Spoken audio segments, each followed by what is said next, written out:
Bisnis produk fashion meski bukan kebutuhan pokok, nggak ada matinya bos. Apalagi kalau konsep barang yang dibuat berbeda, lain daripada yang lain. Makin keren desainnya, makin dilirik. Ditambah lagi bahan dasarnya unik dari kulit ikan pari. Seperti salah satu bisnis yang ada di Kecamatan Sewon, Bantul, Yogyakarta yang satu ini.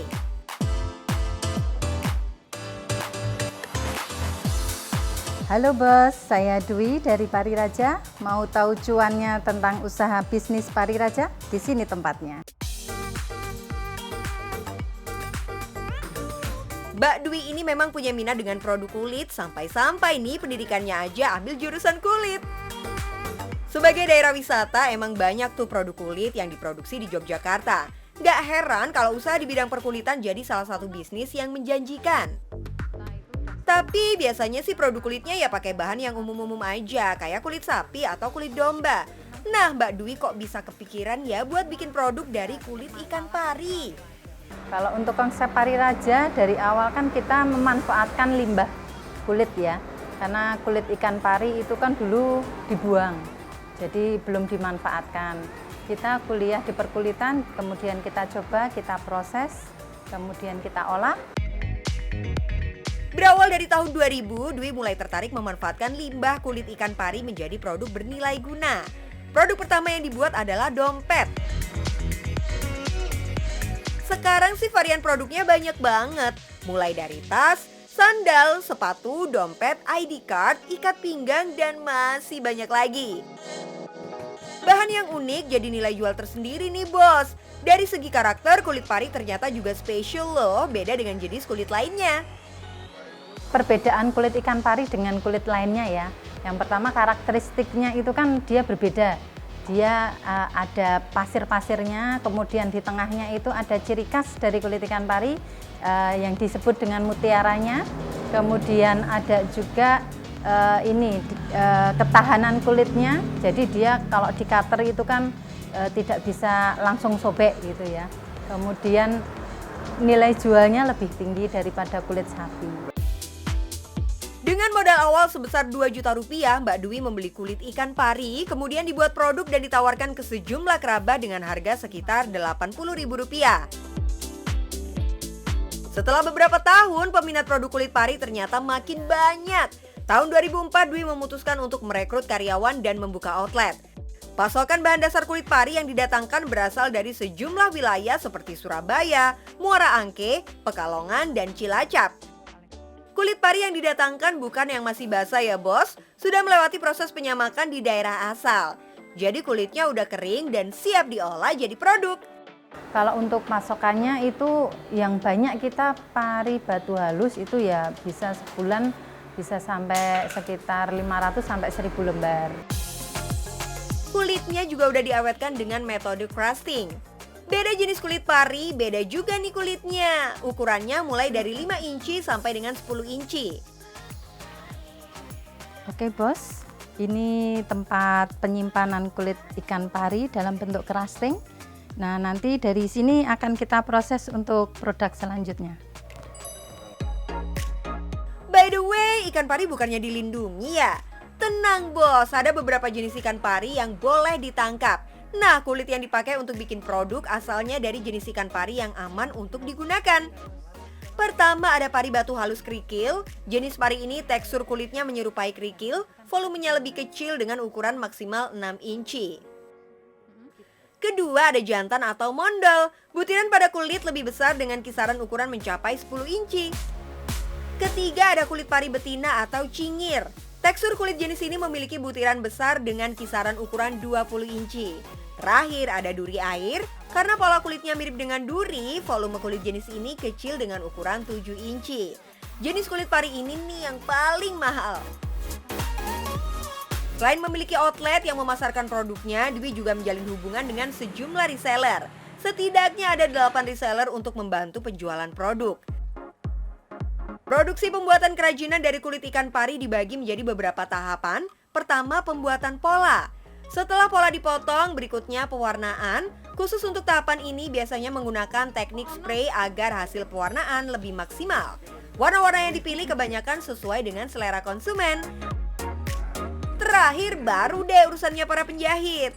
Dalam sehari, produksi kerajinan kulit ikan pari ini bisa menghasilkan setidaknya 100 produk. Tiap produk yang dihasilkan harganya beragam, start dari Rp50.000 sampai Rp4,5 juta. Jadi penasaran deh bos, kira-kira dalam sebulan omsetnya berapa ya? Untuk omsetnya Pari Raja sendiri sebelum pandemi itu bisa 60 sampai 70 jutaan. Kemudian dengan adanya pandemi ini omset memang kita menurun ya antara 20 sampai 30. Tapi ya kita selalu bertahan, kita selalu berusaha, semoga nanti ke depannya lebih kondusif lagi. Nggak apa-apa ya bos, meski omset turun hitungannya masih double digit nih. Tetap semangat Mbak Dwi. Untuk mempertahankan suatu usaha harus selalu ada inovasi. Inilah yang dilakukan oleh Dwi biar nggak kehilangan pelanggan. Tiap kerajinan yang dibuat, Dwi selalu ikut tren yang ada bos. Nah, kalau sudah mengikuti tren, berikutnya jaga kualitas. Apa arti sebuah kuantitas tanpa ada kualitas? Nah, untuk menjaga kepuasan para pembeli, Dwi lebih memilih produksi terbatas tapi tetap berkualitas. Mantap bos! Terima kasih bos, sudah mampir di Pari Raja. Pokoknya untuk yang lain harus bekerja dengan keras, harus giat, tanpa menyerah, kita harus terus berusaha. Yang penting kita mendapat cuan bos. Bos, bisnis yang kelihatannya kecil bukan berarti cuannya juga kecil. Nah, saya mau ajak bos-bos nih, bongkar rahasia bisnis dagangan yang laris manis banget. Yuk ikut. Halo bang? Oh, anterin adonan. Ke lokasi. Oke, siap. Nanti ada anterin ya. Oke. Bikin penasaran ya, kira-kira bisnis apa sih yang mau diulas sama Andi? Let's check this out. Katanya mau ngajak bongkar bisnis, kok malah angkat-angkat ember. Aduh, jauh banget ini ya. Mana berat lagi bawa adonan dari rumah. Nggak ada yang nganterin lagi, mari Pak. Aduh, ini bang, buset berat banget nih adonan. Kok jalan kaki sih bang, kan udah disediain motor di sana? Lah, emang ada motor? Ada. Lah saya kira itu motor orang. Bukan. Aduh, bukannya ngomong atuh bang. Aduh, iya. Ah, saya capek-capek nih jauh dari sana, mana nggak ada yang nganterin, nggak ada angkot juga.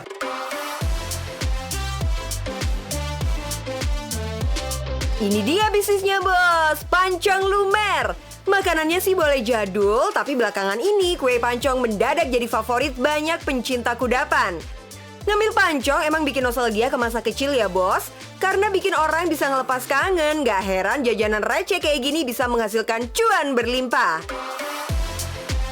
Kalau dilihat sekarang sih kedainya keren ya bos, pakai kontainer gitu.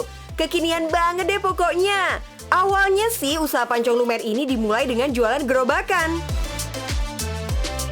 Bang Rival memulai bisnis pancong lumer bersama dua orang sahabatnya di Pakansari, Bogor. Milih usaha kuliner ini sih karena katanya bikin pancong lumer sih nggak ribet, cuma dari hati. Kenapa sih bang milih buka usaha pancong lumer? Karena dari hati aja gitu, bingung. Dari hati? Nah, dari hati. Dulu kan pernah kayak ikut-ikutan kontes makanan gitu. Di mana itu? Di dekat rumah gitu, kayak 17 Agustusan Oh, gitu, gitu, kan. Masak-masak 17 lah gitu. gitu kan ya. Ah. Nah, akhirnya terbesit jualan pancong lumer ini gitu. Sesuatu yang dijalanin pakai hati memang nggak pernah salah ya. Bikin lebih semangat dan konsisten membangun usaha. Berawal dari usaha bertiga, sekarang Bang Rival udah bersolo karir nih, buka bisnisnya sendiri. Ini nih yang bisa kita pelajari dari pengalaman Bang Rival. Kalau mau bisnis joinan harus betul-betul punya visi yang sama. Tapi di tengah jalan mereka malah cekcok berdua. Nah, akhirnya saya ikut sama teman saya yang di Pakansari. Karena saya jadi jalan berdua doang. Nah, kemudian saya jalan berdua, usaha pancong lumer itu sekitar 6 bulan lah.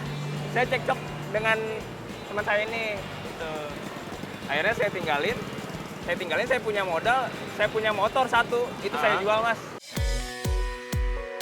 Untuk bisa sukses terkadang memang dibutuhkan pengorbanan ya bos. Untuk membangun bisnisnya sendiri, Bang Rival harus sampai jual motor. Sekarang sih Bang Rival udah kelihatannya happy-happy aja tuh, soalnya cuannya menggiurkan. Nah bos, sekarang saya mau nyoba ini, bikin pancong yang paling best seller di sini. Pancong lumer buatan Bang Rival nggak sekedar pancong biasa. Ini dia salah satu strategi supaya pancong buatannya disukai banyak orang. Pancong lumer dibuat dengan banyak varian, ada pancong biasa, pancong brownies, dan pandan. Nggak cuma itu, topping-toppingnya juga lezat, menarik, dan tentunya juga kekinian ya bos. Waduh, nggak jadi lumer ini bos. Jadinya gosong bos. Aduh, Bang Rival, mana lagi ya? Bang Rival. Oke, kita angkat aja ya. Takutnya gosong, bos. Aduh, Mas Andi. Ini apa ini? Ini gimana? Apa ini? Saya nyobain tadi. Aduh, ini matiin dulu dong Matiin apinya. dulu ya? Matiin dulu apinya. Nih, Mas Andi pegang ini pisau, tutupin dulu nih. ya. Makin kacau, bos. Jatuh. Aduh, Awas panas Mas Andi. Awas, saya kecelakaan tragedi ini. namanya. emang nggak ahli. Iya. Nggak ahli saya ini ya. Ahlinya apa dong? Saya jualan gorengan aja deh, Bang. Aduh, jangan gorengan. Iya, tuh ada yang beli lagi, Bang. Duh, gimana sih Andi? Pengen belajar bisnis pancong belum apa-apa udah gatot alias gagal total. Ini bos, hasil buatan saya. Pancongnya bukan pancong lumer, pancong gosong. Jangan merasa. Aduh, mana tragedi jatuh lagi tadi. Setengah matang apa matang? Setengah matang. Nggak bisa dijual ini mah, bos. Nah, gimana nih, Bang? Ya, mau gimana lagi? Bikin dari ulang. Kalau pancong yang dijual bikinan Andi kayak gini, yang ada customer pada kabur semua dong ya bos. Ya udah nggak apa-apa deh gagal, yang penting kita bagi tipsnya ke bos-bos yang ada di rumah nih. Tips and trik dari usaha pancong lumer Bang Rival. Atas nama Kak Putri. Atas nama Kak Putri. Mana sih? Nah, bos, kalau mau punya usaha itu, kita harus berani berinovasi. Contohnya kayak kue pancong ini. Kue pancong itu kan makanan yang legendaris, tapi di tangan orang yang tepat, kue pancong ini bisa jadi makanan yang kekinian banget. Selain berani mengangkat kuliner lawas untuk diinovasi, Bos Rival juga rajin update topping pancong lumernya tiap bulan. Dalam 1 bulan harus ada minimal 1 jenis topping baru untuk mengganti topping yang kurang diminati customer.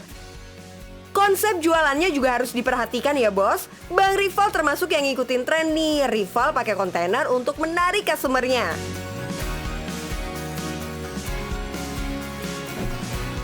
Nah bos, kalau mau bikin usaha itu nggak usah ragu-ragu nggak punya tempat. Contohnya seperti ini nih. Cukup dengan kontainer itu jauh lebih praktis dan jauh lebih ekonomis. Dari konsep kekinian yang dikembangkan, bisnis pancong lumer ini bisa menghasilkan cuan yang fantastis. Dalam sehari bisa menghabiskan 15-20 kg tepung terigu. Bahan segitu bisa menghasilkan 200 hingga 300 porsi pancong. Harga jualnya terjangkau banget bos, cuma Rp10.000 per porsi. Yang penting harus sesuai dengan target market ya bos. Jadi kepo sama omsetnya nih. Rata-rata kan harganya berapa nih? Rata-rata 10.000. 10.000 ya? Ya. Berarti kalau 10.000 dikali berapa tadi? 200 ya? Iya, 200 sampai 300. 200 sampai 300. Sekitar 3 juta. 3 jutaan per hari. Omsetnya 3 juta. Wah, cuan banget ya. Wow, amazing ya bos. Berawal dari kontainer sempit justru jadi ladang usahanya Bos Rival. 3 juta rupiah per hari berhasil masuk kantong Bos Rival tiap harinya. Oke, buat kalian yang mau buka usaha, jangan menyerah. Kalau gagal coba lagi, kalau jatuh bangkit lagi. Yang terpenting cuan bos.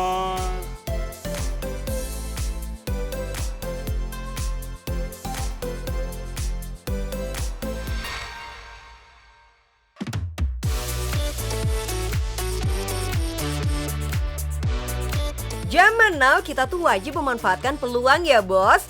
Apa aja deh dilakuin, apalagi urusannya seputar cuan.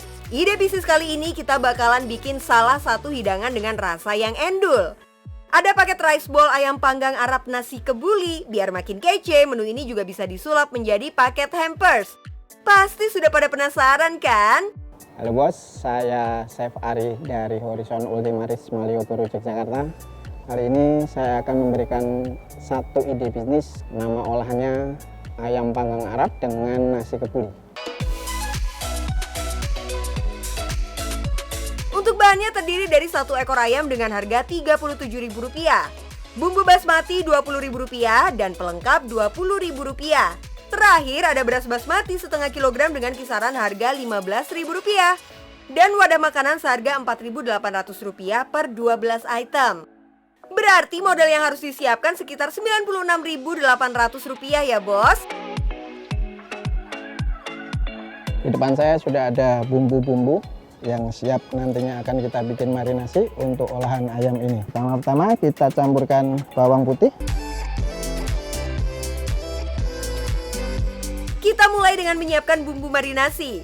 Terdiri dari bawang putih halus, bawang merah, jinten, dan paprika. Saya menambahkan garam masala agar nantinya rasa daripada ayam ini lebih mantap saja. Campurkan sedikit garam masala. Biar rasanya makin nendang, tambahkan black pepper dan yogurt. Lanjut lumuri ayam dengan bumbu marinasi sampai benar-benar rata. Tips marinasi yang bagus paling enggak didiamkan dulu minimal 15 menit. Kalau mungkin bisa menginap di kulkas semalam, di lemari pendingin semalam, itu lebih bagus. Sambil nunggu proses marinasi ayam selesai, kita buat nasi kebulinya. Oke bos, sekarang kita akan masak nasi kebulinya. Bumbu-bumbu ini nanti kita campur semua, kita tumis dulu biar harum, biar rasanya makin mantap. Panaskan minyak secukupnya, tambahkan margarin, tumis bawang putih, bawang bombay, jahe, garam masala, jinten, kari, ketumbar, cengkeh, kayu manis, dan tomat. Aduk terus sampai aromanya harum. Kalau sudah, campurkan sejumput daging kambing. Ini buat perasa aja ya bos, biar ada aroma-aroma khas nasi kebuli gitu. Masukkan susu segar dan santan, kemudian campurkan beras dan masak sampai matang.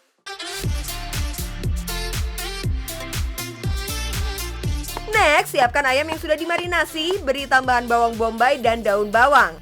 Beri potongan wortel, terakhir oven selama 1 jam dengan suhu 120 derajat Celcius. Untuk varian rasa, siapkan potongan acar, masukkan minyak, irisan cabai, bumbu, dan potongan nanas. Tambahkan timun, aduk hingga rata. Ada tips nih bos, biar rasa nasi kebuli makin endes. Setelah nasi matang, tambahkan sentuhan margarin, bawang goreng, dan kismis. Aduk dan diamkan sesaat. Ayam yang sudah matang tinggal diangkat dan siap untuk disajikan.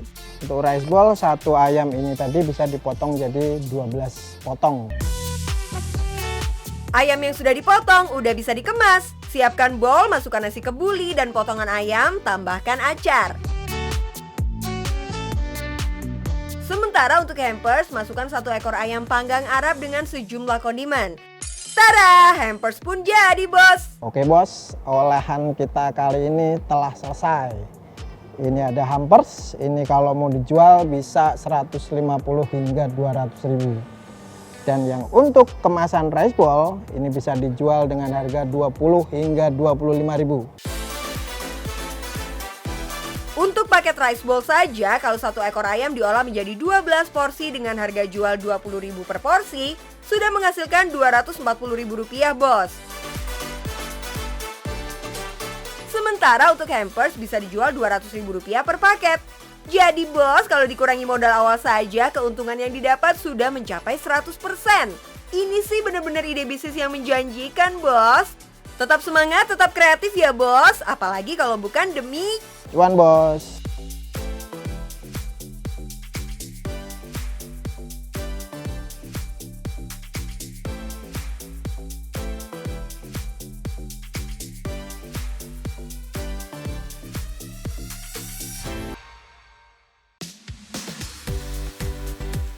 Bos, tak terasa 30 menit sudah kami menemani kamu-kamu semua. Jadi mau bisnis apa nih? Ingat ya pelajaran-pelajaran berharga yang kita dapat dari para pebisnis hebat tadi. Tapi tenang, masih banyak pebisnis-pebisnis lain yang pastinya nggak kalah keren. So, saksikan terus Cuan Bos setiap Sabtu pukul 1 siang hanya di Trans 7. See you bos, bye-bye!